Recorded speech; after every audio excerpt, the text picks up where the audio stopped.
하나님 말씀은 신약성경 누가복음 7장 24절에서 30절까지입니다.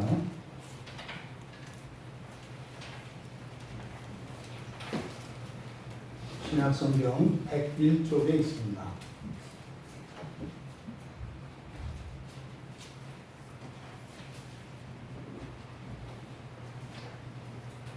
누가복음 7장 24절에서 30절까지 우리 같이 한 목소리로 함께 읽겠습니다. 요한이 보낸 자가 떠난 후에 예수께서 우리에게 요한에 대하여 말씀하시되 너희가 무엇을 보려고 광야에 나갔더냐? 바람에 흔들리는 갈대냐? 그러면 너희가 무엇을 보려고 나갔더냐? 부드러운 옷 입은 사람이냐? 보라, 화려한 옷을 입고 차치하게 지내는 자는 왕궁에 있느니라. 그러면 너희가 무엇을 보려고 나갔더냐? 선지자냐? 옳다. 내가 너희에게 이르노니 선지자보다도 훌륭한 자니라. 기록된 바, 보라, 내가 내 사자를 내 앞에 보내노니 그가 내 앞에서 내 길을 준비하리라 한 것이 이 사람에 대한 말씀이라. 내가 너희에게 말하노니 여자가 낳은 자 중에 요한보다 큰 자가 없도다. 그러나 하나님의 나라에서는 극히 작은 자라도 그보다 크니라 하시니 모든 백성과 세리들은 이미 요한의 세례를 받은지라. 이 말씀을 듣고 하나님을 의롭다 하되 바리새인과 율법 교사들은 그의 세례를 받지 아니하므로 그들 자신을 위한 하나님의 뜻을 적어 있느니라. 다시 기도합니다.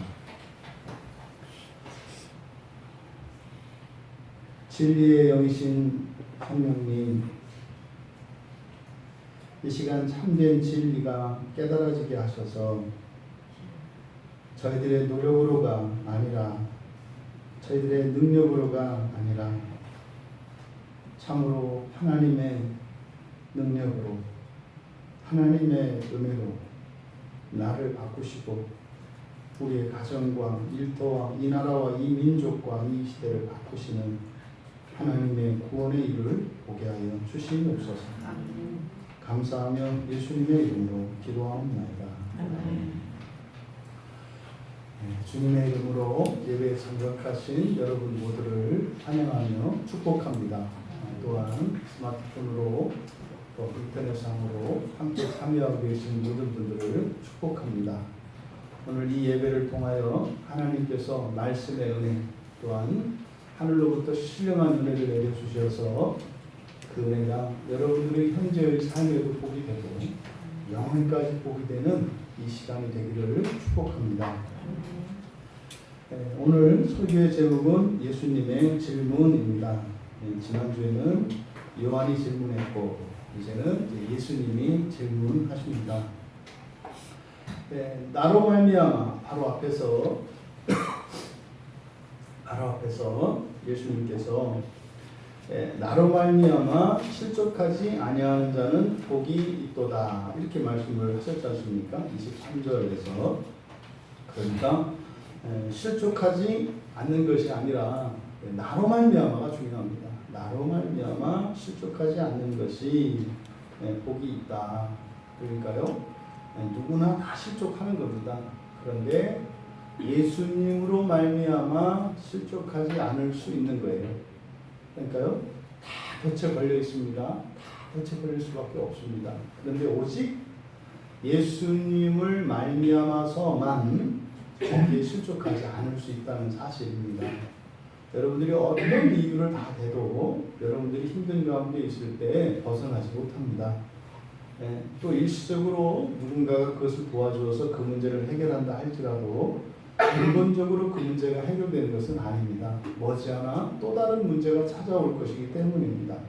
하지만 우리가 모든 것으로부터 지상의 모든 것으로부터 벗어날 수 있는 것은 오직 예수 그리스도 이외에는 없습니다.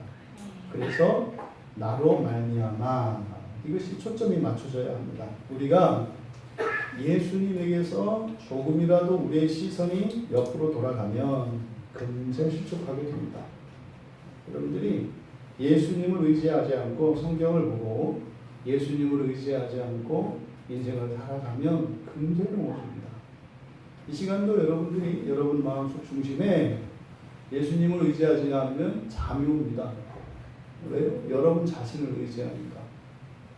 여러분 그 예배 시간에 잠들고 이러는 것을 그냥 가볍게 생각하지 마세요. 되게 영적인 거예요. 그러니까 두 힘이 우리를 끕니다. 그리스도께서 우리를 끌고 또 사탄이 우리를 끕니다. 그러면요, 그리스도는 생명의 주님이시니까 우리 안에 생명이 역사합니다. 그런데요, 사단은 죽음의 영이기 때문에 자꾸 우리를 무기력하게 만들고 우리를 자꾸 침체하게 만듭니다. 이건 여러분이 일상을 살아가실 때도 마찬가지입니다. 일상생활에서 의욕이 돋고 이렇게 열정이 솟아오르고 이것은 그리스도를 의지할 때 일어나는 일입니다. 근데 그리스도에게서 잠시 넘어지면 손을 놔버리면 의기소침해지고 우울해지고 절망감, 답답함, 무기력감 이런 것들이 오는 겁니다. 그러니까 일상생활에서 일어나는 여러분 자신 안에 있는 이런 심리의 변화, 감정의 변화, 삶의 태도에 대한 변화 이런 것을 가볍게 보지 마세요. 누구 때문, 어떤 상황 때문 그렇지 않습니다. 예수 그리스도에게서 멀어지면 내게 있는 힘조차도 내게 있는 것조차도 활용하지 못한다는 사실을 기억하시기 바랍니다. 예수 그리스도로 말미암아 실족하지 않는 자는 복이 있습니다. 왜요? 예수님이 그렇게 말씀하셨으니까요. 지난 한 주의 삶 가운데 여러분들이 그런 복이 경험되었기를 원합니다. 이 한 주 또한 그렇게 또 여러분의 평생에 그리스도로 말미암아 복이 있는 인생이 되시기를 축복합니다. 이렇게 예수님께서 그러면 그리스도로 말미암아 실족하지 않는 자에게 복이 있다고 말씀하셨단 말이죠. 그런데 사람들이 실족한다고요. 왜 실족하는가에 대해서 예수님이 질문의 방식으로 말씀하시는 겁니다.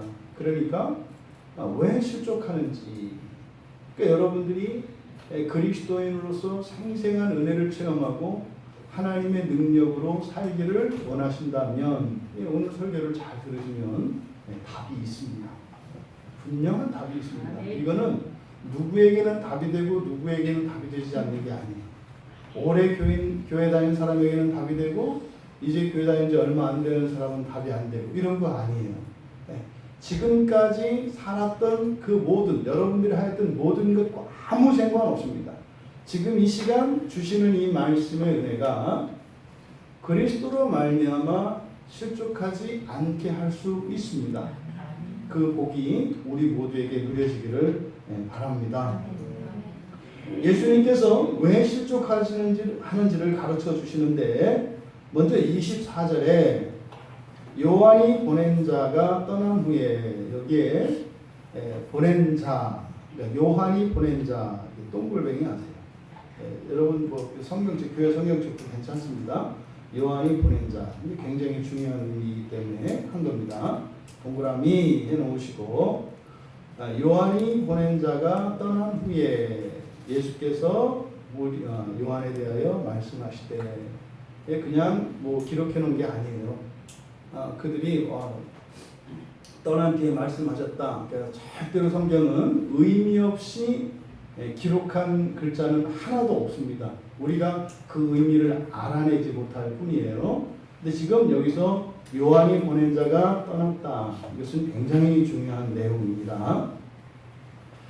요한이 예수님께 보낸 게 누구였나요?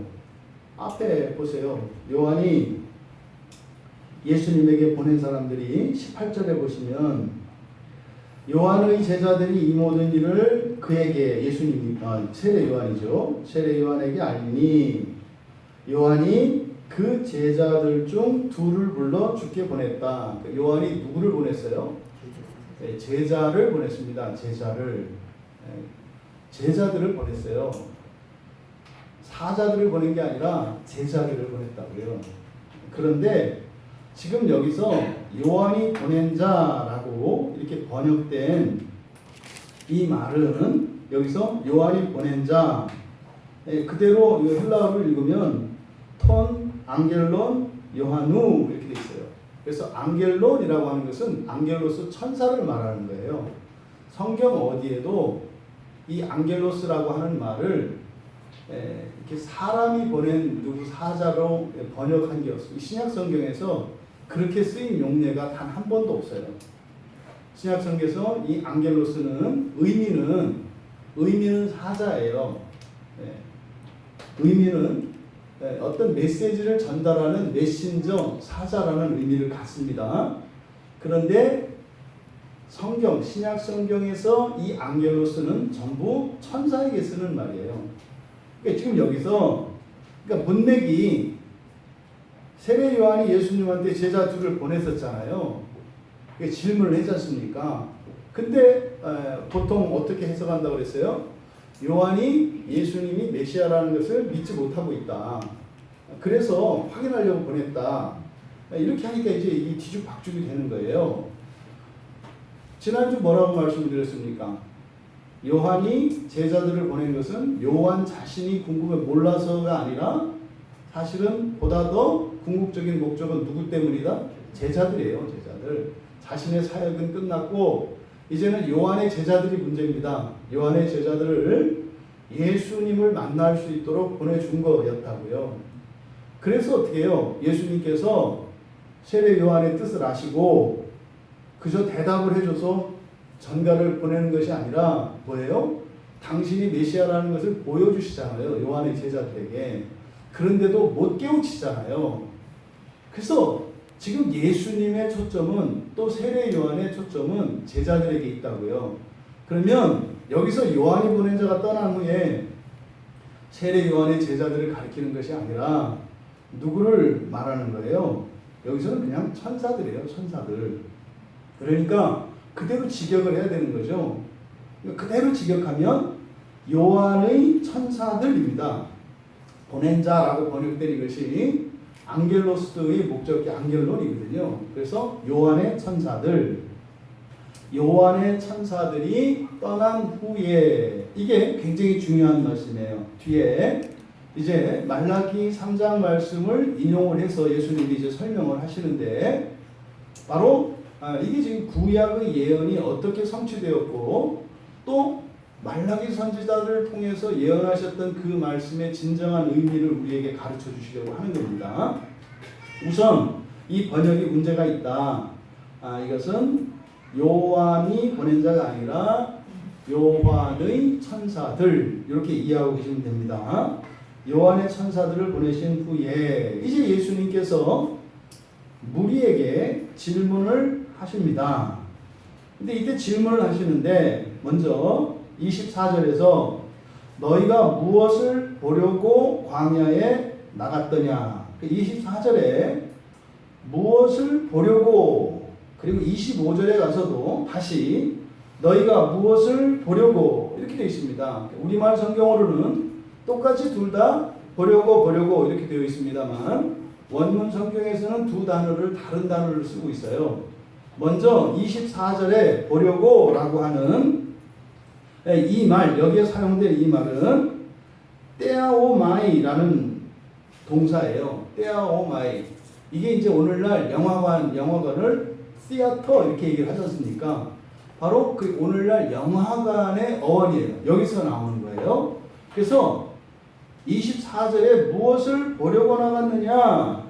이것은 사람들이 이 세례 요한에 대한 소문이 딱 퍼지자 모든 사람들이 요한을 보기 위해서 요한에게로 달려갔거든요. 이 사건을 지금 이야기하는 겁니다. 그런데 어느 정도였느냐? 앞에서 우리가 누가복음 3장 2절에서 14절에 걸쳐서 그때 어떻게 사람들이 얼마만큼 요한에 대한 관심이 컸는지를 잘 알 수가 있어요. 그래서 무리들이라는 말을 씁니다. 무리들이라고 하는 것은 굉장히 많은 사람들을 나타내요. 또 세리, 군인, 백성들 전부 다 이런 직업, 남녀노소 할 것 없이 다 요한을 만나러 갔다는 거예요. 마태는 마태복음 3장 5절에 그때 세례 요한에 대한 소문이 딱 퍼지자 그때 당시에 일어났던 일을 기록하고 있는데 마태복음 3장 5절에 예루살렘과 온 유대와 요단강 사방에서 다 나왔다 이렇게 이야기해요. 그러니까 이렇게 위에서 인공위성으로 바라보면 요단강을 중심으로 해서 그리고 예루살렘을 중심으로 해서 사방팔방에서 사람들이 한 점, 요한이 있는 그 자리로 막 나오고 있는 이런 장면을 마태가 이야기를 했단 말이죠. 이때 당시 그러니까 세례 요한이 이렇게 광야에 나타났을 때 그때 당시에 이스라엘의 상황은 주권을 잃어버린 그렇게 힘없는 박해받는 그런 민족이었습니다. 그러니까 그 로마 제국에게 수탈을 당하고 온갖 폭력과 횡포에 시달리며 어떠한 소망도 없이 절망 속에서 죽지 못해 사는 그런 삶을 살고 있었다고요. 그랬던 사람들에게 세례 요한이 천국이 가까이 왔다. 천국이 가까이 왔다. 회개해라. 이 말씀이 들렸을 때 이스라엘 사람들에게는 이게 단순한 소식이 아니었어요. 마치 우리나라에 6.25 전쟁이 터지고 나서 북한 공산군들이 밀고 내려왔습니다. 그래가지고 특히 기독교인들은 다 잡아 죽였다고요. 말도 못합니다. 여기 멀지 않은 곳에 있는 교회도 저기 어디죠? 요 아래? 갑자기 지명이 생각이 안 납니다. 교회 안에다가 사람들을 몰아놓고 바깥에서 못질하고 불질러버리고 이때 일본 얘기군요. 일본 사람들이 이제 옛날에 그랬고 또 이 북한 공산군들이 또 우리나라에 쳐내려와서는 기독교인들을 숱하게 죽였습니다. 말도 못하게 죽였어요. 그러니까 엄청난 이런 박해 상황, 이게 우리들이 역사적으로 그런 경험이 있습니다. 그랬던 차에 우리를 돕는 연합군이 왔다는 거죠. 또 우리를 돕는 외국 군대가 왔다는 거죠. 그래서 우리나라가 이제 해방이 될 거라는 거죠. 그래서 일본에게 나라를 뺏겼을 때 또 북한에서 또 쳐들어와서 우리의 주권을 거의 잃어버리고 공산군들이 이 나라를 지배할 때 그때 다시 우리가 자유를 찾을 수 있다고 하는 어떤 소식, 이게 세례 요한이 나타났다는 소식이에요. 그러니까 우리는 지금 무덤덤합니다만 실제로 세례 요한이 광야에서 나타나서 회개하라 천국이 가까웠다 그럴 때는 내 인생이 바뀔 수 있는 거구나 이거예요. 여러분, 마치 어느 회사에 이렇게 입사 원서를 내고 합격자 발표를 기다리고 있던 이들에게 따르릉 하고 회사에서 이게 어느 회사 인사과인데요 이 얘기예요. 야 누구야, 지금 니네 회사 어디 인사과에서 전화 왔어. 이게 지금 세례 요한에 대한 소식이라고요. 우리 학생들 시험 봤을 때 대학 입시를 치렀는데 거기서 연락이 온 거예요. 야 너 시험 본 학교에서 연락이 왔대. 이 소리예요. 그때 어떻게 하겠어요? 쪼르르 그 전화 앞으로 달려가지 않겠어요? 이게 지금 이스라엘의 모든 사람들이 그 요한에게 희망을 갖고 다 나간 겁니다. 이 얘기를 하는 거예요. 이것을 광야에 나갔다 이렇게 얘기를 하는 거예요. 근데 24절에서 무엇을 보려고라고 하는 이 떼아오마이라고 하는 것은 어떤 의도와 목적을 가지고 가는 거예요. 그러니까 너희들이 요한의 소식을 듣고 요한에게 갈 때 어떤 목적을 가지고 어떤 기대를 가지고 갔느냐라고 묻는 거예요. 왜 그럴까요? 거기는 그냥 간 사람도 많아요. 그냥 내가 지금 식민지에서 이렇게 노마의 지배를 받든 또 뭐예요? 내가 지금 가난하든 내 인생에 문제가 있든 없든 또 우리 식구 누가 지금 힘들든 말든 이 나라가 어떻게 되든 말든 아무 생각이 없는 사람들이 있다고요. 여러분 중에 그런 사람이 있으면 안 된다. 여러분들은 오늘 교회에 어떤 목적과 어떤 기대를 갖고 나오셨어요? 예수님 이걸 물어보시는 거예요. 광야에 나갔더냐? 이것이 우리에게는 교회에 나갔더냐요. 주일 아침에 많은 사람들이 오늘 교회 갔을 거예요. 많은 사람은 안 갔어요. 별로 안 갔어요. 오늘 교회. 대부분 집에 다 있어요. 큰 교회들 지금 얘기를 들어보니까 10분의 1 정도밖에 예배 안 드리고, 많이 드리는 데는 10분의 4, 이 정도면 많이 드리는 거더라고요. 그러니까, 그래도 사실은 숫자는 적지 않죠. 그럼 그 사람들이 왜 나갔냐고요? 왜? 그럼 여러분들 내일 아침이면 또 출근할 텐데, 왜? 거기가 광야예요. 여러분들의 일터가 광야라고요. 왜 나갔느냐 이 말이에요. 왜? 뭐 갖고? 뭐예요? 월요일이니까 왔고, 일요일이니까 왔고, 이런 거죠. 왜 태어났냐? 나서 낳고. 왜 죽냐? 때 됐으니까 죽고. 이런 사람들이 적지 않아요. 그러니까 지금 예수님의 첫 번째 질문, 목적의식과 어떤 기대 없이 살아가는 사람들, 심지어는 구약에서 예언되었던 그 메시아를 예비하는 그 선지자가 왔는데 거기에 가는 데조차 아무런 기대도 없이 그저 습관적으로 내지는 그저 사람들 따라서 나가는 사람들을 드러내시는 거죠. 그러니까 바로 이 말씀을 24절에서 한 거예요. 먼저. 그러니까 뭐 해야 된다? 목적의식을 가져라. 기대를 가져라. 제가 다 들리지는 않습니다만 지금 교회에서 예배당에서 예배를 드리든 인터넷으로 예배를 드리든 우리 광야교회뿐만 아니라 이 한국 교회의 모든 성도님들, 어떠한 상태로든 예배에 참여하고 있는 모든 분들이 분명한 목적의식과 기대를 가지고 참여하기를 바랍니다. 왜냐하면 하나님은 아무 생각 없는 사람에게 무엇을 주셔서 만족시키지 않으세요. 그런 거 없어요. 교회 갔다 왔더니 주머니에 뭐가 생겼더라? 이런 거 없다고요. 왜냐면 여러분 성격이 보통이 아니거든요. 잘못 줬다가는 욕을 바가지로 먹어요. 그러니까 확실히 필요하다는 거 이외에는 굉장히 위험하다는 사실을 너무 많이 아세요. 그래서 주고 싶어도 손 떨다가 못 주세요. 그러니까 여러분들이 어떤 목적의식이 없으면 절대로 받아갈 수 없다는 사실을 잊지 마세요. 이거는 하나님이 인심이 그렇게 인색해서가 아니에요. 여러분들이 까다로워서 여러분들의 입맛을 모르니까. 그래서 어떻게 해요? 말씀하셔야 한다고요. 여러분들이. 하나님, 저 이게 필요해요. 하나님, 저 이것 때문에 너무 힘들어요. 하나님, 이런 일이 일어날까봐 두려워요. 이야기를 하셔야 돼요. 그러면 여러분들의 기대를 하나님께서 채워주세요. 선하신 뜻 안에서. 여러분 원하는 대로가 아니라 여러분에게 좋도록 반드시 채워주세요. 이게 예수님의 첫 번째 이 말씀, 이 질문에 담겨있는 의도입니다.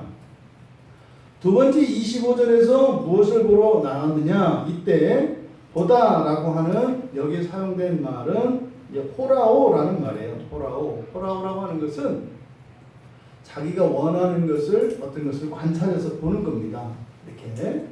그러니까 두 번째로 예수님의 질문에서 우리가 얻을 수 있는 교훈은 그냥 각자가 원하는 것을 보기 위해서 간다는 거예요.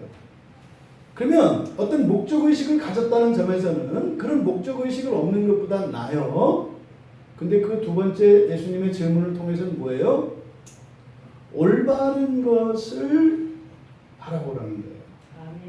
가장 좋은 것을 바라보라는 거예요.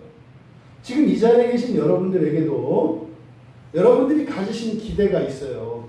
없었으면 지금 가지세요. 하나님이 어떻게 해주시기를 기대를 가지시라고요. 제발.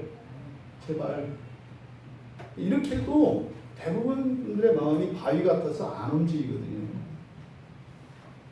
그러겠죠. 막 짜증낼 수도 있어요. 내가 갖기 싫어서 안 갖는 줄 알아? 아무 생각이 없어. 나보고 어떻게 하라고. 여러분 그렇게 논쟁하려고 하지 마시고 기대를 가지시라고요. 아무거나. 예? 아무거나 기대를 가지시라고요. 기대를. 목적을 가지시라고요. 바람을 가지시라고요. 소원을 품으시라고요. 품되 최고로 좋은 것, 최고로 좋은 것, 그리고 참으로 하나님께서 여러분을 위하여 예배해 놓으신 그거 모를 수 있어요. 틀릴 수 있어요. 근데 1차적으로는 어떻게 하나? 먼저 가져라. 여러분 주일마다 기본적으로 일어나는 변화가 그거예요.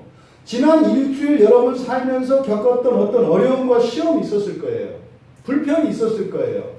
그것을 들고 이 자리에 와서 하나님, 지난주 제가 살아보니까 저에게 이러이러한 문제가 있던데요. 이것 때문에 제가 되게 불편했고 힘들었고 화내면서 살았어요. 이것 좀 없애주세요. 이게 있어야 하는 거예요. 사실은 여러분들이 지난주 예배를 드리시고 설교를 품고 사셨으면 반드시 그 문제점이 드러났어요. 반드시 드러났어요. 반드시. 그러면 그걸 가지고 오늘 또 하나님께 얘기를 하는 거예요. 그랬을 때 조금씩 변화되는 일을 여러분이 일상생활 속에서 경험을 한다고요. 그러니 뭐 하나님을 믿니 마니 이런 거 얘기할 필요가 없어요. 늘 와서 뭔가를 하시는데 그거 뭐 믿고 말고 할 게 어디 있어요?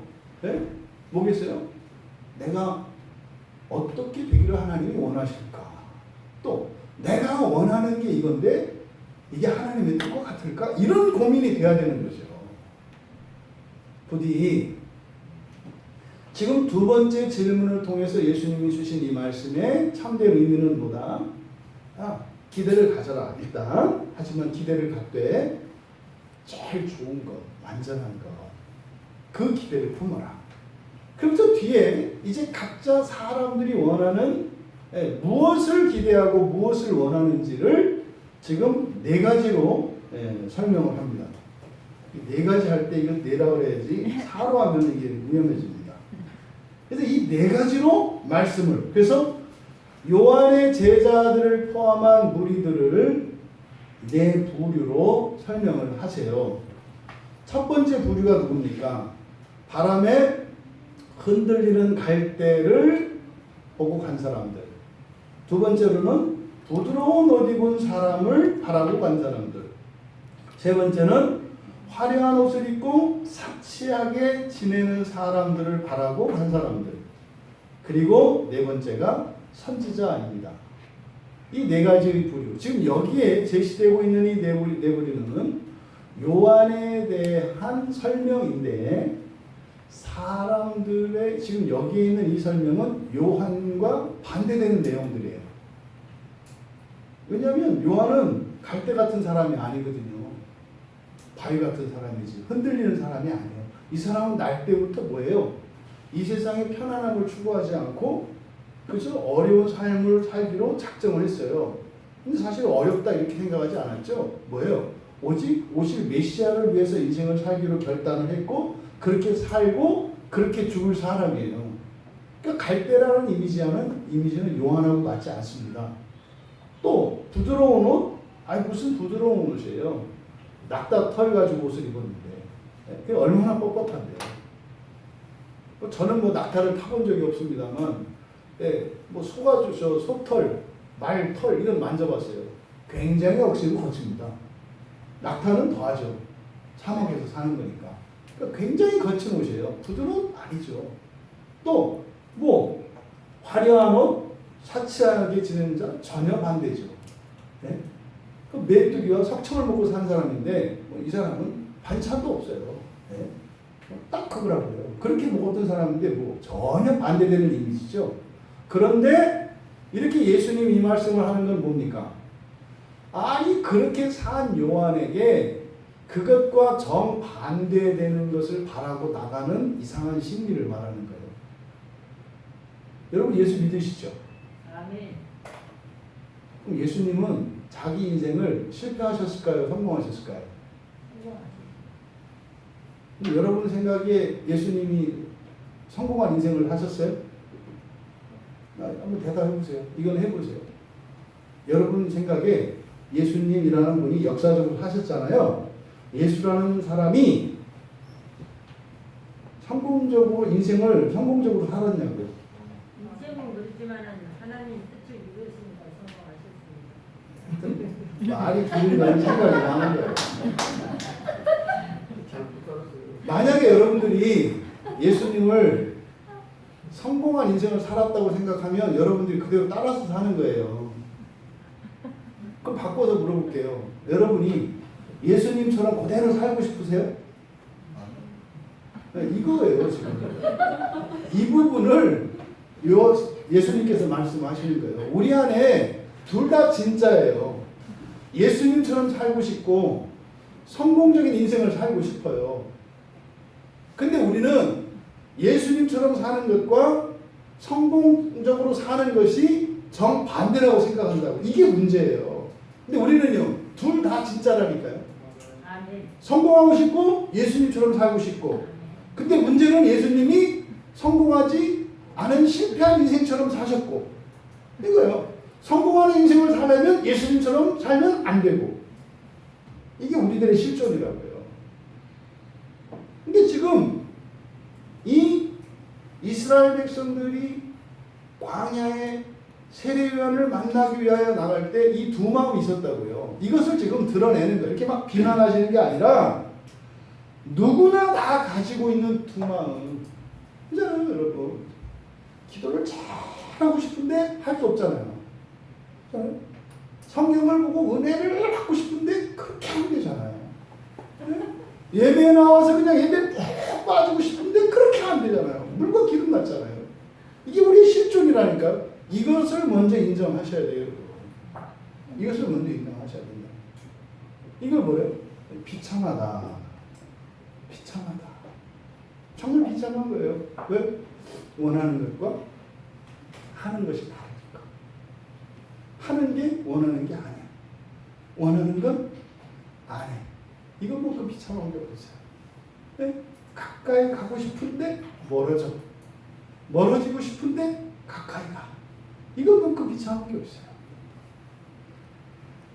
지금 예수님께서 분류하신 이 네 가지의 부류. 바람에 흔들리는 갈대냐? 이게 유대인들에게는 이게 바람에 흔들리는 갈대냐? 이랬을 때 딱 떠오르는 이미지. 첫째, 흔한 거예요. 그냥 눈에 띄는 게 흔들리는 갈대예요. 아무데나 가면. 흔한 거, 흔한 거. 근데 흔한 것 중에 이 갈대의 가장 중요한 특성, 흔들리는 거예요. 흔들리는 거. 흔들리는 거는요, 불변하지만 변덕스러운 거죠. 변덕스러운 거죠. 이랬다 저랬다 하는 거죠. 가벼운 거죠. 요동치는 거죠. 그러니까 지금 흔들리는, 바람에 흔들리는 갈대를 보러 나갔느냐? 이것은 뭡니까? 그저 늘 불안하고 늘 변덕스러운 현세적인 종교적 기대예요. 잘 됐으면 하는 거. 잘 됐으면 하는 거. 나한테 도움이 됐으면 하는 거. 그러니까 그런 거 있잖아요. 아, 지난주에는 은혜가 많았는데 오늘은 은혜가 없어. 이게 바람에 흔들리는 갈대요. 아, 지난주 말씀은 그냥 내 가슴에 콕콕 들어와가지고 그냥 막 은혜가 넘쳤는데, 아, 오늘 뭐 은혜가 있었어? 네 마음에 은혜가 없지. 세계의 중심이 자기니까. 자기가 이렇게 해서 뭘 좀 알아듣고 이렇게 되면, 너무 좋아, 우리 목사님 최고 아니야? 그러다 보면 변한 것 같아. 이걸 흔들리는 갈대라고 하는 거지. 여러분, 말씀만 들으세요. 말씀. 은혜가 되셨습니까? 말씀을 잘 들으신 거예요. 방해받지 않으신 거예요. 은혜가 안 되셨습니까? 딴 생각 많이 하신 거고 방해를 많이 받으신 거예요. 그러면 집에 가서 다시 또 들으시면 돼요. 그러니까 종교에 대한, 여러분들이 예수를 믿고 기독교인이라고 하는데 그 절간에 드나들고 무당집에 드나들고 점집에 드나드는 사람과 같이 살아가는 거, 신앙생활 하는 거, 그걸 말하는 거예요. 네? 점집에 가는 사람도 어떤 때는요 진짜 믿음으로 큰 기대를 갖고 가고요. 어떤 때는 그냥 심심풀이 땅콩처럼 가기도 해요. 교회도 그렇게 하는 거죠. 자기 마음이 중심이야. 오늘은 여건이 되고 마음이 따끈따끈하시니까 아 오늘은 좀 내가 예배를 드려버리라.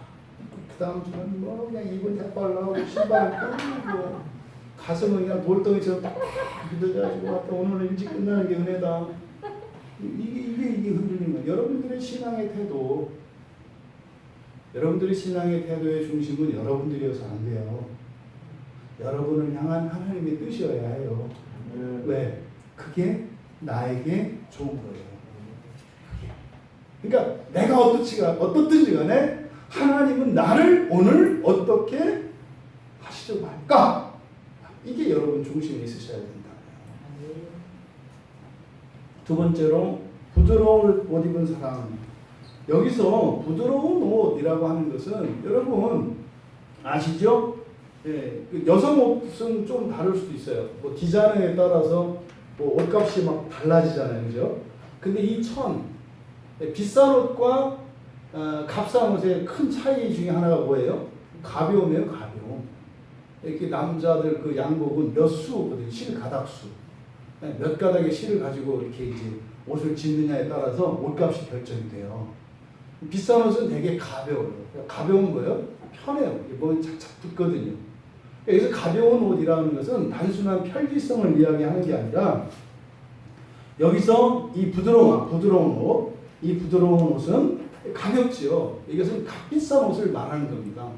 그러니까 이렇게 부드러운 옷을 입는 것은 부를 상징해요. 그러니까요, 광야에 나갈 때 왜 나갔다고요? 부자가 되고 싶어서.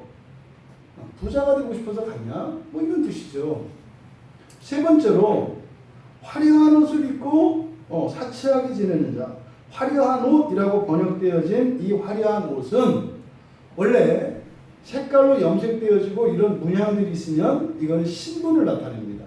그러니까 부드러운 옷은 돈의 가치, 비싸고 싸고에 그래서 빈부를 나타내는 말이고, 화려함이라고 하는 것은 오늘날 우리가 생각하는 화려함이 아니라 이것은 신분을 나타내는 거예요. 그러니까 권세죠. 그런 높은 신분, 권력, 이런 권세를 위해서 나갔느냐? 뭐 이런 거지 않습니까? 뭐 이렇게 내가 뭐 국회의원이 되고 싶고 대통령이 되고 싶고 뭐가 되고 싶어요. 이런 거죠. 그런 목적을 가지고 나가는 거죠. 나는 돈에는 관심이 없고 권력에 관심이 있어. 뭐 이런 거죠. 그러니까 권력입니다. 권력을 위해서 나갔느냐? 다 쓸데없는 거라는 거죠. 왜요? 요한과 전혀 상관없는 거잖아요. 전혀 상관이 없잖아요. 선지자냐? 옳다. 맞죠? 요한은 선지자예요. 그러니까 여러분들이 정말로 교회를 나오실 때, 인생을 사실 때, 여러분들에게 예수님이 질문하실 때 선지자냐? 이 말해 보겠어요? 구원이냐? 옳다. 구원이냐? 옳다. 여러분이 구원을 위해서 교회 오셨습니까? 옳다.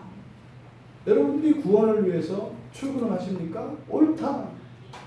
여러분들이 구원을 위해서 학교에 가십니까? 옳다. 여러분들이 구원을 위해서 결혼을 했습니까? 옳다. 여러분들이 구원을 위해서 PC방에 갔습니까? 옳다.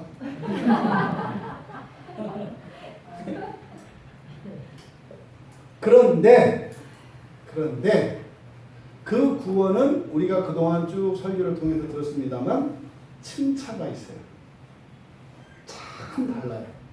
참 달라요. 이 구원에 대한 인식이 참 달라요. 옳다. 그러니까 선지자냐? 옳다. 그리고 나서 예수님께서 이어서 하신 말씀이 뭐예요?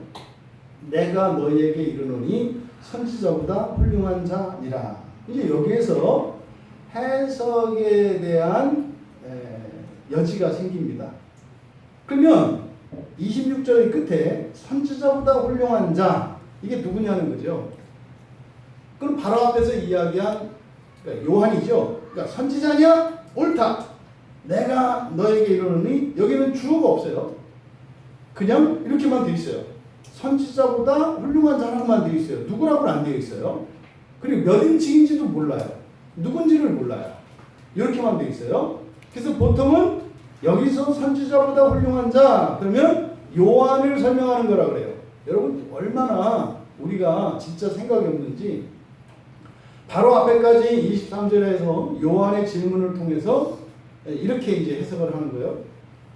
요한이 예수님한테 당신이 진짜 메시아입니까? 이렇게 물어봤으니까 몰랐다는 거예요. 요한도 안 믿었다는 거예요. 그래서 어떻게 해요? 요한 같은 사람도 안 믿었다 이렇게 가는 거예요. 그리고 나서 여기 와서는 갑자기 예수님이 그런 요한에게 선지자보다 크다. 그럼 선지자는 뭐예요? 구약에 있는 엘리야나 모세 뭐 이런 사람보다 크다는 거예요. 그 앞에서는 믿음이 없다라고 믿음이 없는 사람이라고 했는데 갑자기 그런데도 크다. 이게 뭐예요? 아주 인간적인 얘기죠. 여러분 밤마다 거리에 나가서 지나가는 사람을 한 사람씩 죽여요. 어떤 사람이. 근데 이 사람이 그 다음날 아침이 되면 낮에는 위대한 일을 하나씩 해요. 이 사람이 위대한 사람이에요? 이 사람이 악당이에요? 네, 악당이에요. 여러분이 조심하셔야 되는 게 있습니다. 잘하는 것은 잘못하는 것을 상쇄하지 않아요. 무슨 말이냐면 여러분들이 착하고 이렇게 선하고 선한 일고 감동적인 일을 한 것이 여러분들이 잘못한 그 잘못을 상쇄시키지 않는다고요. 그건 그거고 이건 이거예요. 그래서 여러분들이 잘하는 것보다 더 우선해야 되는 게 있어요. 뭐예요? 잘못하지 않는 거예요. 만약에 어떤 사람이 엄청 훌륭한 일들을 계속하고 엄청 잘못된 일을 계속해요. 그럼 이 사람은요, 차라리 아무것도 하지 않고 살아가면 이 사람에게도 좋아요. 이해되시죠? 여러분들 잘 기억하셔야 돼요. 이게 착각하기 쉬워요. 잘하면 무조건 괜찮다는 생각을 해요. 잘 하셔야 합니다. 좋은 거 맞습니다. 그런데 잘못을 계속 하면서 잘하는 것은 차라리 잘하는 일을 중단하고 잘못한 일도 중단하는 게 훨씬 낫다. 제일 좋은 거는 잘못하는 일은 중단하고 잘하는 일을 계속 하는 게 좋아요. 이렇게 안 돼요, 되게. 왜요? 인생은 양날검이어서 양방향으로 나가게 돼 있어요, 사람은. 밝은 곳에서 한 일과 어두운 곳에서 한 일이 똑같아요. 보통 나무가 줄기와 뿌리의 길이가 보통은 같다 그래요, 일반적으로. 땅 위에 올라온 나무 기둥의 길이가 10m면 밑에 뻗어 있는 나무 뿌리도 10m라고 해요. 그러면 이렇게 본성의 문제가 해결되지 않은 상태에서 무엇을 열심히 하면 키가 큰 나무가 돼요. 근데 동시에요, 뿌리도 깊은 나무가 돼요. 무슨 말입니까? 잘하는 일도 많은데 나쁜 일도 많아요. 그러면 어떻게 돼요? 두 가지 일이 일어나요. 그럼 이게 이중적인 삶을 살아가게 됩니다. 그럼 자기는요, 정체성을 잃어버려요. 조심하셔야 돼요. 만약에 여러분들이 어떤 사람에게 만약에 그렇게 한다 그런 사람이라고 생각을 해보세요. 어떤 사람한테 엄청 잘해줘요. 그리고 나서 밤 되면 바늘로 찔러요. 낮에는 세상에 친절하게 대해주고 밤이면 데려다가 수갑 채워놓고 바늘로 찔러요. 이런 사람이 돼서는 안 돼요. 이런 사람이. 근데 이게 우리들에게 이렇게 잘못 이해되어지면 마치 그런 것처럼 지금 요한을 그렇게 설명해요. 앞에서 이렇게 믿음이 없는 아예 예수를 메시아라고도 인정하지 않는, 심지어는 뭐예요? 예수님한테 세례를 주고 세상 죄를 지고 갈 어린 양이라고 하는 것을 사람들한테 선포도 했는데, 그리고 그 일을 위해서 감옥에까지 갇혔는데 속으로는 의심하는 사람이었다는 거죠. 그러더니 갑자기 여기서는 또 뭐예요? 그런데 예수님이 그렇게 선지자보다 훌륭한 자라고 했다는 거예요. 예수님이 바보입니까? 앞뒤가 말이 안 맞잖아요. 잘못된 해석이다. 요한 세례 요한은 예수님이 메시아라는 걸 알고 있다. 오히려 제자들을 보내는 것을 보다 지금 옥에 갇혀서 더 이상 아무것도 할 수 없는 상태가 됐잖아요. 나는 주를 예배하기 위해서 온 사람인데 행여 나한테는 뭐 남은 게 못다한 사역이 남아있는 건 아닌지 그런 불안감이 있다는 말이죠. 부족한 건 아닌지. 그래서 어떻게 했어요? 내가 메시아다. 무슨 말이야? 다 했다. 너 하면 다 했다. 걱정하지 마라. 이런 의미로 말씀했다 했잖아요. 그리고 나서 지금 예수님이 어떻게 돼요? 그러니까 요한을 칭찬하시는 거예요. 요한을 선지자다. 선지자다. 그런데 여기서 이 칭찬을 또 요한의 칭찬이다 이렇게 보면 안 된단 말이죠. 지금 여기에서 예수님이 말씀하시는 바가 뭡니까? 사람들이 자기가 그러니까 예수님 앞에 또 요한 앞에 나가는데 어떤 기대도 목적도 없어요. 그러지 마라. 어떤 목적을 가져라. 기대를 가져라. 소원을 품어라. 두 번째로. 근데 그냥 자기가 원하는 거 원하지 말고 진짜 너에게 좋은 것을 원해라. 근데 너희들은 엉뚱한 걸 원한다. 이 얘기 하시는 거라고 그랬잖아요. 그럼 여기가 요한이 선지자보다 훌륭한 자. 그러니까 어떻게 해요? 요한이 답이에요? 아니라고요.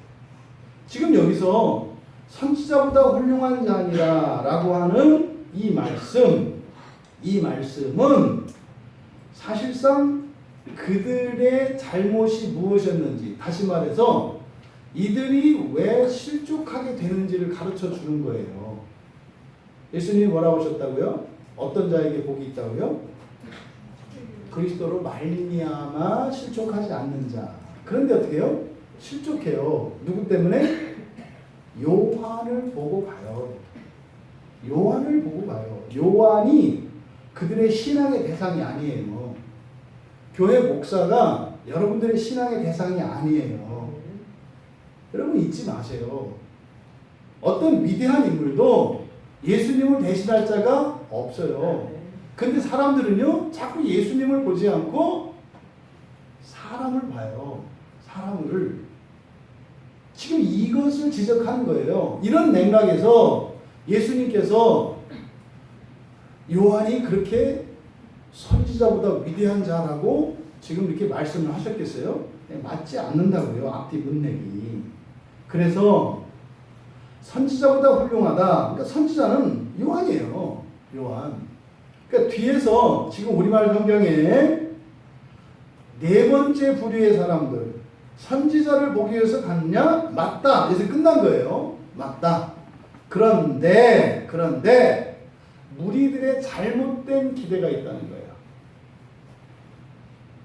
요한이 선지자고 선지자인 요한을 만나러 간 거 맞다 이 말이에요. 지금 원문에서는 접속사가 있어요. 그리고 이렇게 돼 있어요.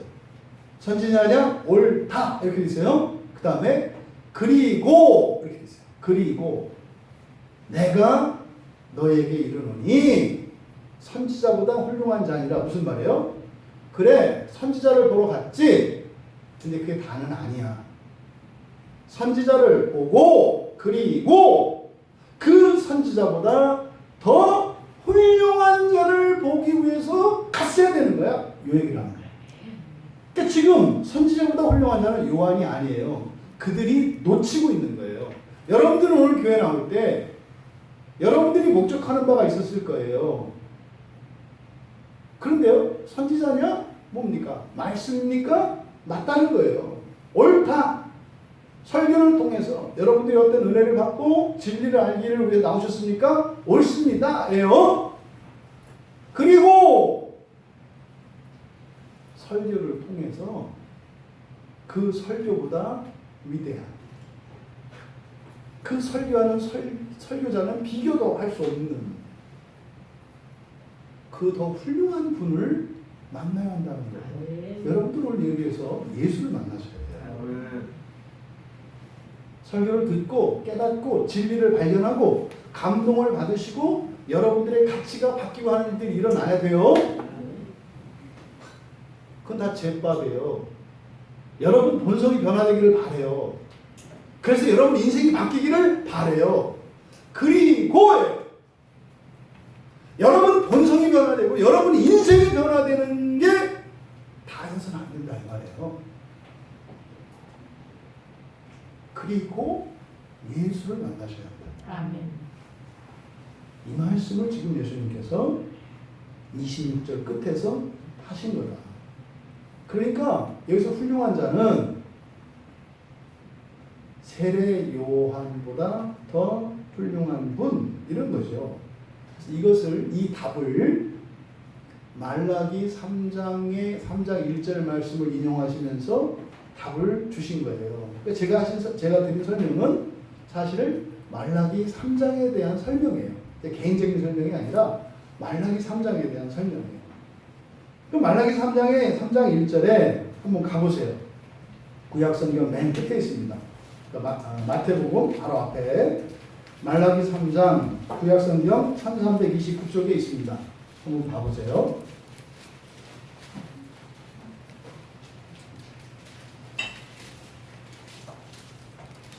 손으로 이렇게 양쪽으로 접어놓으시면 더 좋아요. 좀 비교해봐야 될 게 있어서. 말라기 3장 1절을 보시면 우리 같이 읽어볼게요. 시작. 만군의 여호와가 이르노라. 보라, 내가 내 사자를 보내리니 그가 내 앞에서 길을 준비할 것이요. 또 너희가 구하는 바 주가 갑자기 그의 성전에 임하시리니 곧 너희가 사모하는 바 언약의 사자가 임하실 것이라. 예, 지금 예수님이 제가 26절의 끝부분 바로 선지자보다 훌륭한 자, 그래서 이것은 요한이 아니라 예수님을 가리키는 말입니다. 이렇게 설명을 한 것은 바로 뒤에 27절에 예수님의 인용하신 말씀을 가지고 역으로 설명을 한 거예요. 그러면 여기서 말라기 3장 1절을 보시면 차이점이 있어요. 이게 말라기 3장 1절을 인용을 했는데 바뀐 말이 있어요. 말라기 3장 1절의 상반절과 27절 누가복음 7장 20절의 말씀에 차이가 있다고요. 뭔지 아셨어요? 차이점이 뭔지 아시겠어요? 말라기 3장 1절에서는 사자를 보내요. 여기서 사자라고 되어 있잖아요. 사자 이게 천사거든요. 그러니까 이거를 요한이 보낸 자 이렇게 하면 안 되는 거예요. 그냥 천사예요, 천사. 그리고 내 앞에서 이렇게 되어 있죠. 내 앞에서. 이거 말라기 3장 1절에 사자를 보내리니 그가 내 앞에서 나의 길을 준비할 것이요. 이해되시죠? 그렇게 되어 있죠? 근데 누가복음 7장 27절은 어떻게 됐어요? 내 앞에가 아니라 누구 앞에요? 너희 앞에요. 바뀌었어요. 1인칭에서 2인칭으로. 지금 예수님이 이 구약의 말라기 말씀을 모르시는 게 아니에요. 의도적으로 지금 바꾸신 거라고요. 여기에는 의도를 가지고 예수님이 이렇게 하신 거다. 여기서 그러니까 말씀하는 것은 그 선지자가 아니라 선지자보다 더 큰 자를 너희들이 봐야 되는 거다. 그러니까 선지자를 보러 갔어요. 그 선지자 누굽니까? 여호와께서 보내신 자죠. 그러니까 보내신 자를 만날 때는 여러분 그 보냄 받은 그 사람을 만납니까? 아니면 그 사람을 보낸 분을 만나는 겁니까? 사실은 그렇죠. 그 사실을 통해서 그 사실을 보낸 분의 뜻을 듣는 거잖아요. 요 얘기를 하는 거예요. 이것을 26절에서 선지자보다 훌륭한 자. 그러니까요. 너희들이 요한을 선지자로 보고 선지자를 만나러 가서 잘했어. 맞아. 그런데 거기서 끝내면 안 되고 요한을 보낸 게 누구지? 하나님이시잖아요. 만군의 여호와이시잖아요. 그러니까 요한을 볼 게 아니라 요한을 통해서 요한을 보내신 자를 봤어야지. 이 말씀을 하는 거예요. 그게 누구예요? 하나님이잖아요. 근데 하나님이 누구시라는 거예요? 나라는 거예요. 나. 왜요? 말라기 3장에서 내 앞에 여호와께서 그러셨죠. 내 앞에 나의 길을 예비하기 위해서 사자를 보냈다고 했잖아요. 근데 예수님이 이거를 이제 나를 너로 바꿔요. 너로. 이게 무슨 말입니까? 이 천사를 보내신 분이 누구시다? 예수 그리스도시다 라는 것을 말씀하는 거예요. 말라기 3장에 그 뒤에 어떻게 되어 있습니까? 그가 내 앞에서 길을 준비할 것이요 너희가 구하는 바가 누구예요? 주. 너희가 구하는 바가 주. 그 사자가 아니라 사자를 보내신 하나님이시어야 한다는 거예요. 지금 예수님께서 말라기 말씀을 인용을 하시면서 백성들에게 하고자 하시는 말씀, 너희들이 지금 잘못된 기대를 하고 있다. 너희들이 기대해야 할 대상, 너희들이 만나고자 하는 대상, 그게 누구냐? 28절에서 27절의 설명은 조금 더 뒤에 가서 하기로 하고 28절에서 말씀하죠. 내가 너희에게 말하노니. 너희들이 만나야 할 사람, 너희들이 광야에 나갈 때 목적으로 삼아야 하는 사람, 그 존재. 여러분들이 교회에 오셨을 때 오늘 교회에 오셔서 여러분들이 목적하는 바, 예배를 잘 드리고 싶다, 설교의 은혜를 받고 싶다, 이 말씀으로 내가 변화되고 싶다. 그 너머에 이 말씀의 주인이신 예수 그리스도를 보고 싶고 만지고 싶고 알고 싶은 그것이 있어야 한다는 거예요. 그동안 우리들의 신앙생활을 되돌아보세요. 예수님은 치워버리고 예수님의 효과만을 바라고 살아온 것은 아닌지. 마치 데이트하러 나가는데 그 사람이 나에게 사줄 선물, 나에게 사줄 맛있는 음식에 대한 기대를 갖고 가요. 오늘 나한테 무슨 선물을 줄까? 오늘 나에게 뭐 어떤 맛있는 걸 사줄까? 또 오늘 또 어떤 카페에 나를 데려갈까? 그리고 갔다 와서 집에 와서 막 얘기를 하는 거죠. 내가 오늘 카페에 갔었고 음식을 먹었었는데 뭐 이 세상에서 내가 지금까지 먹어본 것 중에 최고 맛있었고 선물을 받았었는데 세상에 뭐 이거는 무슨 선물이었고 무슨 선물이었고. 근데 옆에서 듣던 엄마가 물어봐요. 누구 만난 거야? 왜 따져 지금? 왜 이렇게 엄마가 이렇게 착착 못 맞춰주냐? 이게 참으로 학교 앉아야 되겠어? 이런 거 아니겠어요? 교회 와서 은혜도 받고 엄청나게 하나님의 사랑도 받아. 그런데 정작 그분에 대한 관심이 없는 우리. 예수님 지금 이 말씀을 하는 거예요. 너희들이 진짜 봐야 하는 거, 너희들이 진짜 만나야 하는 것은 나 예수다. 나 예수다. 이 얘기를 바로 이 27절의 말씀을 통해서 하신 것인데, 너희들이 그토록 바라는, 너희들이 보는 그 세례 선지자 잘못된 거 아니라고요. 근데 그건 뭐예요? 구약의 한계죠. 세례 요한을 구약의 마지막 선지자라고 합니다. 넘어서야 되잖아요. 선지자를 넘어서야 되잖아요. 그럼 누가 있어요? 예수님이 있잖아요. 그런데 여기에 박혀 있다고요. 누가? 세례 요한의 제자들과 이스라엘 백성들이. 물론 이해한다. 그래서 옳다 그랬잖아요. 세례 요한에 대해서 예수님이 설명을 하시잖아요. 28절에서 요한 큰 자다. 여자가 낳은 자 중에 큰 자다. 그만큼 큰 사람이 없다. 사람으로서는 위대한 인물 맞다. 충분히 존경받을 만하다. 하지만 지상에서는 그렇지만 하나님 나라에서는 극히 작은 자다. 그러니까 뭐예요? 여러분들이 존경할 만한 사람인 것은 틀림이 없어요. 요한이.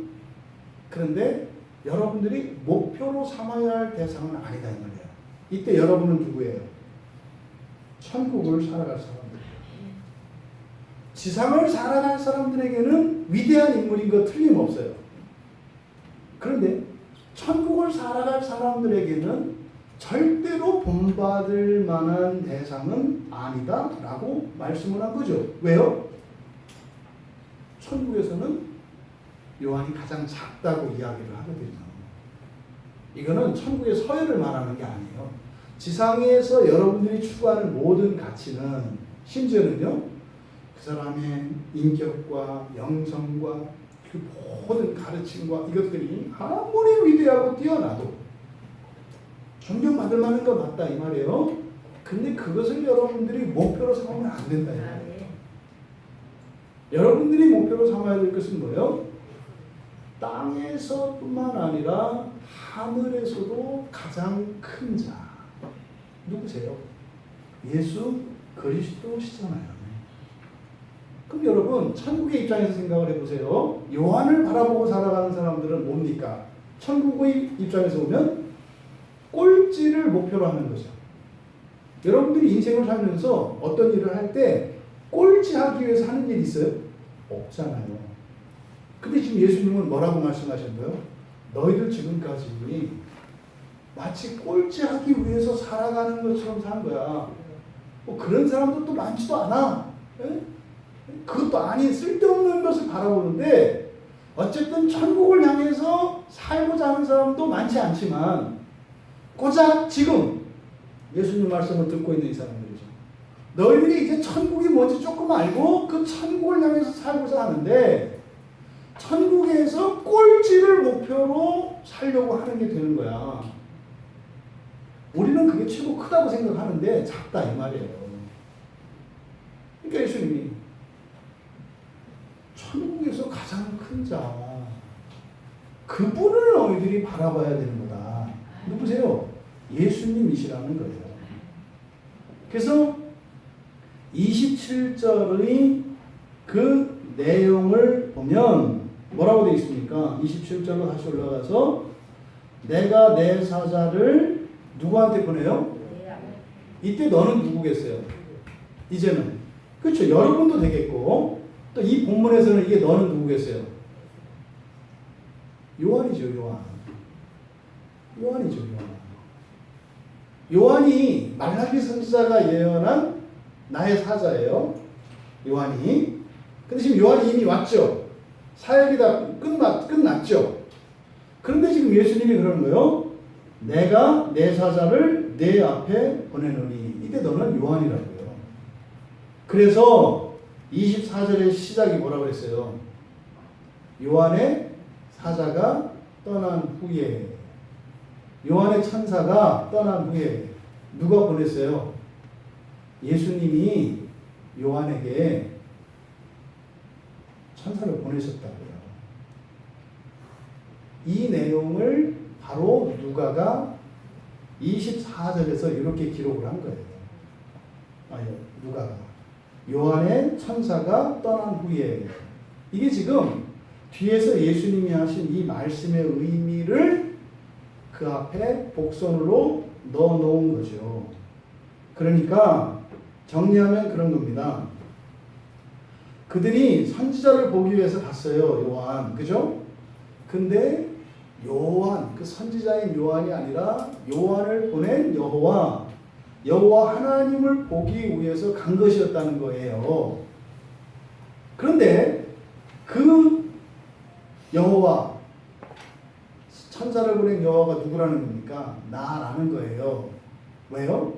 지금 20절 말라기 선지자의 말씀을 통해서 말라기 선지자가 전한 게 뭐예요? 여호와의 말씀을 전했거든요. 근데 예수님이 이 말씀을 인용을 하시면서 내가 세례 요한을 보낸 자다. 그러니까 세례 요한은 뭐예요? 주의 길을 예비하기 위해서 보낸 사자가 맞아요. 그런데 예수님이 바로 그를 보낸 여호와 하나님, 다시 말해 너희가 구하는 바 주, 너희 앞에 있는 나 예수가 너희들이 구하는 그 주 하나님이다 라는 사실을 말씀하신 것이다. 그러면 내 앞에를 내 앞으로 바꾸셔서 그럼 이제 그 하나님이 어떻게 하신다는 거예요? 주님을 예배하기 위해서 이 땅에 왔던 세례 요한. 그는 어떻게 생각을 했을까요? 자기 인생을. 나는 주님을 위하여 희생하며 살아가는 인생을 살아야 한다. 이렇게 생각했겠죠. 나는 명예도 즐거움도 기쁨도 아무것도 없이, 나는 빚도 없이 이름도 없이, 여러분 좋아하는 거. 빚도 없이 이름도 없이. 거짓말이죠. 그게 요한도 그렇게 생각했어요. 나도 빚도 없이 이름도 없이 이렇게 생각했어요. 여러분 하나님이 그런 꼴을 두고 보실 것 같으세요? 지금 예수님의 말씀은 그래요. 요한이 그렇게 한평생을요 엄청 참고 살았겠죠. 세례 요한이. 예? 즐거움이라고는 하나도 없이 살았으니. 근데 예수님 뭐라고 하는 거예요?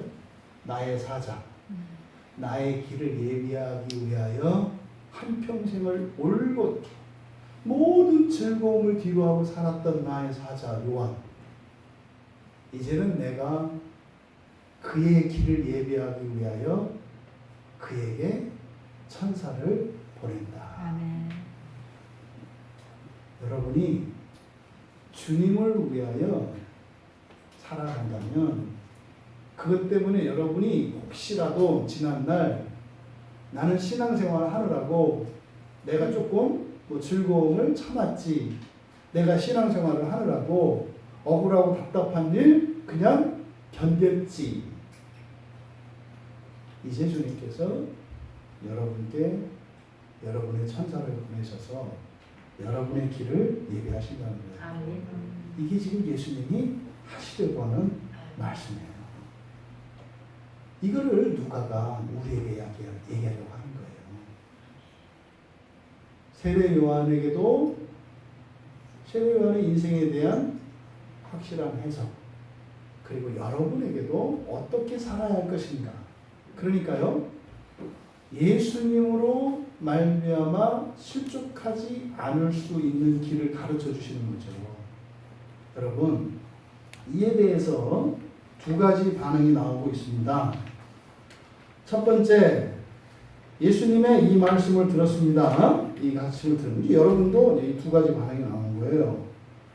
예수님의 이 말씀을 딱 듣고 나니까 29절에 모든 백성과 세리들, 그리고 30절에 바리새인과 율법교사들 두 부류로 나뉩니다.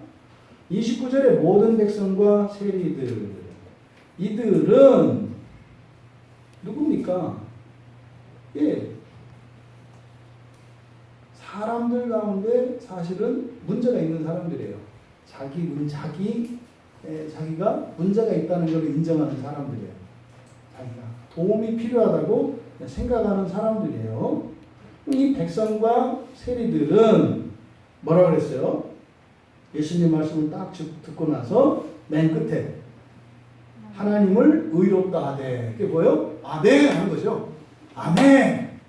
근데 여러분, 요한의 세례를 받은지라. 근데 이 백성들이 지금 현재 어떤 사람들이에요? 엉뚱한 걸 기대하고 있는 사람들이에요. 지금 이 사람들이 지금 잘못된 기대를 갖고 있다고 예수님이 가르치는 거 아니에요. 근데 이 사람들이 예수님 말씀을 딱 듣더니 왜 의롭다고 했어요? 요한의 세례를 받았기 때문에 하나님을 의롭다 했다 이 말이에요. 여기서 여러분들이 이 말씀의 의미를 깨달으셔야 됩니다. 이들은요, 예수님이 하신 모든 말씀을 다 깨닫지 못했어요. 예수님이 하신 말씀 가운데 이 사람들 귀에 쏙 들어왔던 말은 뭐예요? 여인이 낳은 자 중에 가장 크다는 말만 들었어요. 여전히 요한을 바라보고 있기 때문에 우리가 바라본 요한, 근데 예수님이 뭐라고 그랬어요? 예, 그는 어떻다? 여자가 낳은 자 중에 요한보다 큰 자가 없다. 요 말만 딱 들었어요. 맞네, 요한이 최고네. 뒤 얘기는 싹 빠졌다고요. 천국에서는 그가 가장 작다고 하는 뒷말을 빼고, 그래서 여기서 이들이 하나님은 의롭다, 여러분이 아멘 아멘 한다고 해서 그 아멘이 진짜 아멘인지 암멘인지 옴멘인지 운만인지 몰라요. 왜? 자기가 들은 대로 아멘 하니까. 예? 그래서 어떻게 해요? 이게 설교 나눔을 하는 거예요. 제대로 된 아멘인지 아닌지 이렇게 확인을 해야 되니까. 지금 이들은 아직 그 말씀, 예수님의 이 말씀을 깨닫지 못하고 있어요. 왜요? 요한의 세례를 받았기 때문에 의롭다고 했기 때문에. 다시 말해서 내가 요한에게 세례를 받은 게 잘한 거구나 이런 거죠. 야, 내가 이 교회 나온 게 잘한 거구나. 야, 이 교회가 진짜구나. 딱 요거죠. 예수님 때문이 아니라 그럼 어떻게 돼요? 교회가 다 갈려요. 예수님 때문에 그러면 어떻게 돼요? 모든 교회가 하나가 돼요. 근데 뭐요? 우리 교회 때문에. 그렇죠? 이게 지금 요한의 세례를 받은지라예요. 저도 우리 교회 교인들에 대한 자긍심이 있고 자랑이 있어요. 하지만 그것은 예수님 아래에서 일어나는 일이에요. 예수님 안에서 일어나는 일이에요. 그것이 이렇게 이 교회 저 교회를 가르는 이유가 돼서는 안 돼요. 근데 지금 이들이 바로 요한의 세례를 받았기 때문에 하나님이 의롭다고 했다 이 말이에요. 여러분, 이 요한의 세례라고 하는 것은 뭡니까? 요한이 사실은 이미 가르쳤어요. 누가복음 3장 4절에서 너희는 주의 길을 준비하라고 그랬어요. 너희는 주의 길을 준비하라. 왜요? 본인도 주의 길을 준비하기 위해서 살았거든요. 그러니까 너희들도 내가 산 것처럼 주의 길을 준비하면서 살아라. 그의 오실 길을 곧게 하라. 그리고요, 누가복음 3장 15절 16절에서 사람들이 요한이 그리스도인가 메시아인가 이렇게 생각을 했다고요. 그때 요한이 얘기를 했어요. 야, 나 예수님 신발끈도 못 매, 발가락 뼈만큼도 안 돼. 이렇게 말씀하셨다고요. 그리고요, 내가 너희들 나한테서 세례받은 거 그거 다 아니야. 장차 오실 그분, 성령과 불로 세례를 주실 그분을 기다려야 돼. 나를 보지 말고, 그러니까 물 세례를 받는 건 뭐예요? 그분에게 이 성령과 불로 받을 세례를 준비하기 위한 거야. 요한은 나를 보라고 안 했어요. 예수님을 보라고 했다고요. 그런데 이들은 뭐라 그래요? 요한에게 세례를 받았으므로 아멘 할렐루야. 여러분이 장로교인이기 때문에 할렐루야. 여러분이 무슨 교회를 다니는지 할렐루야. 그건 놀렐루야요. 그러지 마라. 그러지 마라. 30절에 이 바리새인 율법교사들은 누굽니까? 이 사람들은 메시아를 영접할 준비가 돼 있지 않은 사람들이에요. 이 사람들. 그러니까 오지 않기를 바라는 사람이죠. 의외로 이런 분들이 많다는 거 아십니까? 지금 여러분 마음속으로 지금 당장 예수님이 오기를 바라시는 분, 즉각적으로 내가 안 나와요. 그러면 여기에 있는 바리새인과 율법교사예요. 바리새인과 율법교사는 메시아가 오기를 원하지 않아요. 왜요? 살만하거든요. 살만하거든요. 혹시 여러분들이 이 세상이 뭐 어려움도 있겠죠. 근데 평균 치니까 뭐 지금 내가 뭐 천국 갈 건 아니다. 종말이잖아요. 그러면 여러분 안에 이런 바리새인과 율법교사의 정신이 있는 거예요. 이 사람들은 최소한 성경이라도 외우고 율법이라도 지켰지. 성경도 모르고 율법도 안 지키는 우리가 가지고 있는 이 똥배짱은 어디서 나오는 거예요, 도대체? 네? 뭐라고 했어요? 죄의 특징 중에 하나가, 죄의 특징이 뭐라고요? 광기와 무모함이라고요. 광기와 무모함. 이게 무슨 말이에요? 이유도 없고 멈출 줄도 몰라. 이게 광기와 무모함이에요. 여러분들이 정말 주님이 오셨을 때 그 첫째 부활에 참여해서 낙원에 갈 거라고 하는 그 근거가 있냐고, 여러분들에게. 진짜로 자신감이 있냐고. 그럴 때 어떻게 해요? 막 승질내면서 아이 몰라요, 냅둬요, 나 가요. 나도 그러길 바래요. 그때 도대체 뭔 빽을 믿고 그렇게 하냐고. 아이 하나님이 나를 사랑한대요. 사랑하지. 그래서 널 지옥에 넣을 거라니까. 사랑하셔서 담그실 거라니까. 하나님이 사랑하시는 자들은요, 병을 반드시 고치세요. 죄를 반드시 고치세요. 여러분이 하나님이 여러분을 사랑한다고 믿으세요? 여러분에게 있는 흠을 하나도 남기지 않으세요. 흠을 고치시는 방식은 두 가지예요. 회개하고 하나님께 은혜를 구하든지 아니면 하나님이 맞지 않고 전신 성형수술하든지 둘 중에 하나예요. 하나님은 사랑해서 반드시 고치신다니까요. 여러분, 나는 이러이러한 인생을 살았기 때문에 난 이럴 수밖에 없어요. 냅둬요? 냅둬? 하나님이 여러분 뼈 마디마디를 다 분지르실 거예요. 여러분 살 가지고 다 찢으실 거예요. 그래서 어떻게 해요? 장마철 지나고 나서 옥상에 올라가서 햇빛에 축축한 이불을 말리듯이 여러분들은 조각조각 내서 다 털어서 다시 만드실 거예요. 토기장이가 그것을 깨트리고 다시 만드는 것처럼 하실 거예요. 왜요? 여러분 사랑하니까. 여러분 사랑하니까. 잊지 마세요. 여러분 사랑하니까 하나님이 여러분에게 있는 죄와 흠을 내비 주신다? 말도 안 되는 생각이죠. 어떻게 사랑하는데 내비둬요? 고치시지? 이걸 잊지 마세요, 여러분. 지금 이 바리새인과 율법 교사들은 메시아가 오기를 원하지 않는 사람이에요. 그게 근거가 뭐냐 중요하지 않아요. 메시아가 오기를 원하지 않는 사람들이에요. 이게 바리새인과 율법 교사예요. 근데 이들은 어떻게 해요? 그러니까 그의 세례를 받지 않으므로, 그의 세례는 뭡니까? 요한의 세례를 받지 않은 거예요. 요한의 세례는 회개의 세례입니다. 회개라는 게 뭐라고 했어요? 잘못한 거 반성하는 거, 이게 아니에요. 변하고 싶다는 거예요. 변하고 싶다는 거예요. 바꾸고 싶다는 거예요. 배우고 싶다는 거예요. 여러분들이 예수를 믿었을 때 가장 먼저 일어나는 근본적인 변화가 있어요. 배우기를 원합니다. 예수를 믿으면 그렇게 되는 거예요. 배우기를 원해요. 그래서요, 학구적인 사람이 돼요. 성경뿐만 아니라 여러분 일상생활에서도 계속 배우면서 바꾸어가기를 원한다.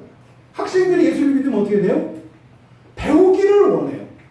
내가 모르는 것을 조금 더 알기를 원하고, 이렇게 뒤떨어진 성적이 좀 더 좋아지기를 바라고, 직장인들이 예수를 믿으면 어떻게 돼요? 사람들에게 좀 더 좋은 평가를 받기를 원하고, 좀 더 큰 능력을 갖기를 원하고. 여러분, 가정적으로도 마찬가지예요. 여러분들의 가정을 어떻게 좀 더 변화시키고 더 아름답고 더 건강하게 세울 것인가, 이게 회개예요. 여러분, 옛날에 뭐 잘못한 거 고백해라, 이게 회개가 아니에요. 제가 옛날에 무슨 죄를 졌는데, 이게 회개가 아니에요. 예전에는 이랬는데 나는 이렇게 살고 싶다, 이거예요. 이게 회개예요. 이게 회개. 그러면 이 바리새인과 율법 교사들에게 필요한 것은 회개의 세례예요. 회개의 세례라는 것은 세례를 받아라, 회개해라, 너희들 죄를 고백해라, 이게 아니에요. 이만하면 됐다가 아니라 바꾸고 싶다, 바꾸고 싶다, 더 나아지고 싶다, 이게 회개의 세례예요. 여러분. 여러분이 오늘 교회 나오셨을 때 거기에 그런 고백이 있기를 바라요. 하나님, 전 이대로 살기는 원치 않아요. 감사해요. 감사해요. 이것도 감사해요. 하지만 조금 변화되고 싶어요. 조금 더 변화되고 싶어요. 그래서 완전히 예수님을 닮을 때까지 내가 변화되고 싶어요. 그래서 정말 예수님과 하루 종일 천년만년 같이 있어도 너무 기쁘고 행복하기를 원해요. 이게 회개의 세례예요. 바리새인과 율법교사들은 없어요. 딱딱하게 붙어 있어요. 됐다는 거죠. 내가 곧 길이요 진리죠. 응? 내가 곧 길이요 진리예요. 내가 모르는 걸 얘기하면 이단이에요. 제가 그래서 이걸 좀 많이 겪어요. 아니, 성경을 몰랐으면 받아들이는 것이 아니라 나는 한 번도 들은 적이 없다고 성경을 쳐버려요. 이게 뭐예요? 이게 바리새인과 율법 교사들의 특징이에요. 여러분들에게 이런 게 없기를 바라요. 그래서 어땠다? 그의 세례를 받지 않으므로 그들 자신을 위한 하나님의 뜻을 저버렸다. 근데요, 그들을 위한 하나님의 뜻이 있어요, 없어요? 있잖아요. 그 뜻이 취소돼야 안 돼요? 안 되잖아요. 근데 그 뜻을 안 받아들였잖아요. 그럼 바리새인과 율법 교사들은 그들을 위한 하나님의 선하신 뜻이 있어요, 없어요? 있잖아요. 구원하시겠어요, 안 하시겠어요? 하시겠죠. 근데 어떻게 해요? 회개의 세례를 받지 않았으니 마취하지 않고 전신 투드려서 전신 성령하셔야 됩니다. 여러분들은 어떤 길로 가고 계십니까? 여러분,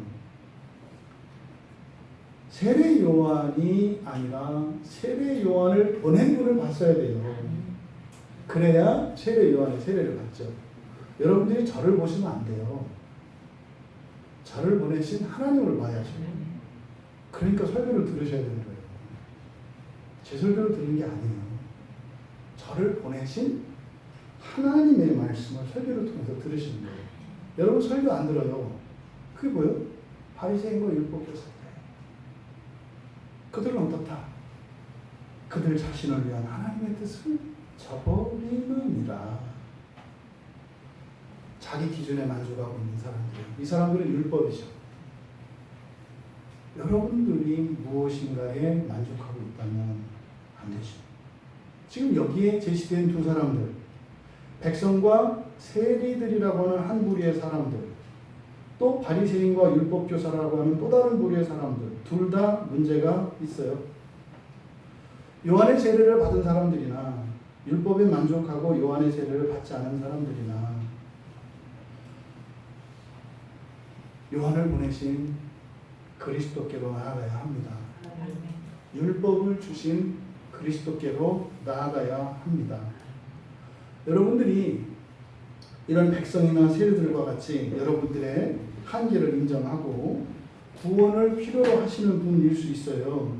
그렇다 하더라도 여러분들은 오직 예수 그리스도께 나아가야 한다는 사실을 기억하십시오.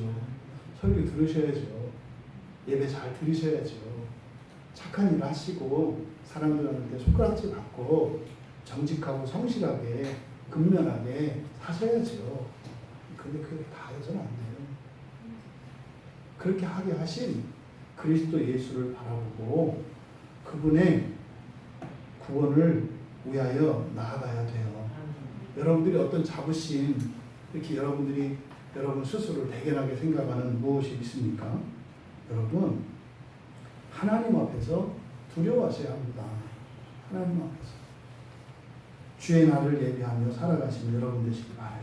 여러분들이 어떤 부류에 속해 있든지, 또 여러분이 어떤 기대를 가지고 있었든지, 현재 어떤 기대를 갖고 있는지, 여러분, 이 시간 이후로 예수님께서 이들에게 던지신 질문, 무엇을 기대하고 강해에 나가는가? 여러분들은 무엇을 기대하고 오늘 예배에 참석하셨고, 무엇을 기대하고 내일 또 회사와 학교에 출근할 것이고, 여러분들은 무엇을 기대하고 여러분들의 가정으로 돌아가십니까? 여러분에게 천사를 보내셔서 여러분의 길을 예비하시는 우리 주 예수 그리스도만을 믿고 의지하시기 바랍니다. 그분이 인도하시는 길을 따라가세요. 세례 요한의 길은 바로 그 길이었죠. 또 율법이 가르치는 가르침도 다 그분의 가르침이죠. 그냥 정확하게 예수님께서 우리에게 예수님이 우리를 인도하시는 길이 무엇인지 가르쳐 주셨어요. 요한복음 14장 1절에서 4절입니다. 너희는 마음에 근심하지 말라. 하나님을 믿으니 또 나를 믿으라. 내 아버지 집에 거할 곳이 많도다. 그렇지 않으면 너희에게 일렀으리라. 내가 너희를 위하여 거처를 예비하러 가노니 가서 너희를 위하여 거처를 예비하면 내가 다시 와서 너희를 내게로 영접하여 나 있는 곳에 너희도 있게 하리라. 우리는 저 천국에 우리가 있을 곳을 예비하러 가신 주님께서 우리의 거처가 마련이 되면 오실 것을 기다리며 살아가는 사람들이에요. 기다리며 살아가는 동안 우리가 길을 잃지 않도록 하나님이 선지자들을 보내시고 말씀을 통해서 우리의 길을 인도하십니다. 때로는 선지자들이, 설교자들이, 교회가 실수할 수 있어요. 하지만 여러분들이 주님을 바라보며 그 길을 따라가고 있다면 그들이 잘못된 길을 인도해도 하나님께서 바른 길로 인도하십니다. 여러분들의 신앙의 중심은 오직 예수 그리스도이셔야 합니다. 오직 예수 그리스도와 함께 가야 할 길, 목적지가 분명해야 합니다. 저 천국의 여러분의 거처입니다. 여러분을 위하여 예비된 그 천국의 그 거처를 위하여 주님이 오실 때까지 헛된 길로 빠지지 않으시고 이 세상의 덫에 걸려 넘어지지 않으시는, 그래서 주님이 오실 때 이 주님이 이 질문을 통해서 우리에게 주신 그 참다운 진리의 말씀의 유익을 누리시는 우리 모두 되시기를 주님의 이름으로 축원합니다. 찬양.